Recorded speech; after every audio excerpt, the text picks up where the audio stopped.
jadi diri sendiri. Inilah pesan Gus Dur sebetulnya. Saya mohon maaf, saya memang Gus Durian. Kata Gus Dur, be yourself and do the best. Be yourself and do the best. Jadilah diri kita sendiri dan lakukan yang terbaik yang bisa kita lakukan. Iya, Mbak Zita, makasih. Bu, bener gak Bu sebagai orang yang dekat sama Gus Dur, bener gak sih itu Bu? Gus Dur tuh meramalkan Pak Prabowo jadi presiden di masa tua, Pak Prabowo itu orang yang ikhlas, itu propaganda politik atau bener sih Bu? Rasanya benar. Jadi saya termasuk yang setiap subuh pada saat beliau presiden, inner circle Gus Dur kan tidak banyak. Saya yang relatif selalu sholat subuh di istana, yang mengikuti jalan subuhnya Gus Dur itu saya.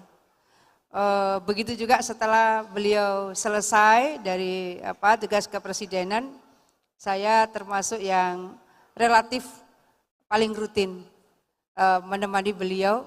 Saya termasuk yang, mohon maaf, jadi dulu waktu Gus Dur jadi presiden, yang diminta menelpon calon-calon menteri, mungkin hampir separuh calon menteri yang diminta menelpon itu saya.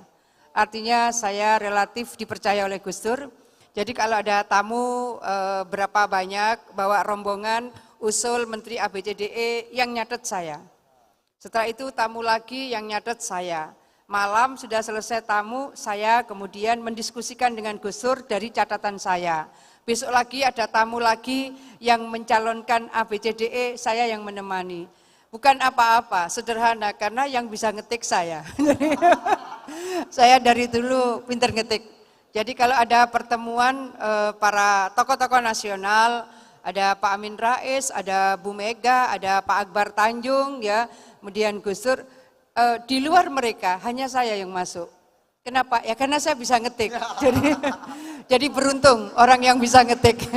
Saya relatif memahami, mengetahui bagaimana spektrum amandemen UUD waktu itu.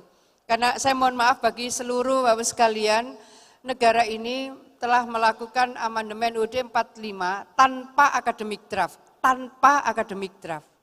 Padahal untuk bisa merubah perda saja Mbak Zita, lalu undang tanpa akademik draft, saya pelakunya. Tanpa akademik draft. Nah, pada saat itu kemudian tokoh-tokoh nasional ini kan mendiskusikan, karena kemudian dilihat kalau di Amerika mau melakukan amendment itu misalnya satu ayat, bukan satu pasal, itu harus public debate sampai 2 tahun. Public debate, ini enggak ada public debate-nya. Berikutnya kalau di Australia mau melakukan amendment satu ayat, bukan satu ayat, itu harus referendum.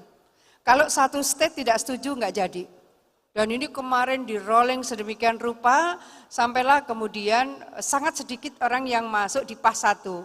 Saya masuk kategori di situ, orang santri bilang saya kategori as-sabiqunal awwalun. Kelompok pertama yang ikut proses pembahasan.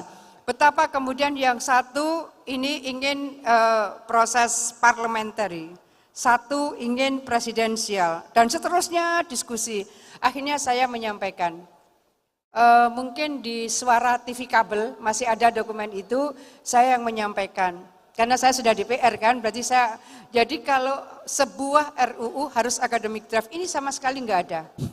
Enggak ada legal draftingnya, maka saya bilang begini, di ruangan ini, yang membahas amandemen pertama ya ini, tidak ada pakar hukum tata negara, tidak ada. Ada Prof. Sahitape itu pakar hukum pidana. Sayalah yang kemudian mengusulkan, kan masih ada Profesor Dr. Ismail Suni, kan masih ada Profesor Dr. Ruslan Abdul Ghani. Saya satu-satunya yang mengusulkan. Karena ini adalah sebuah konstitusi, ini adalah bagian dari rule of law dari seluruh proses kehidupan ketatanegaraan kita. Akhirnya kemudian disepakati, diundanglah Profesor Ruslan Abdul Ghani, diundanglah Profesor Ismail Suni. Baru kemudian ada semacam komisi konstitusi yang melakukan pendampingan dari tim amandemen UUD. Jadi izin Pak Ketum, saya termasuk kategori as-sabiqunal awwalun. Jadi proses, bukan kita anti amandemen, jadi proses amandemen pertama itu memang tanpa akademik draft. Baru pada proses berikutnya ada pendampingan.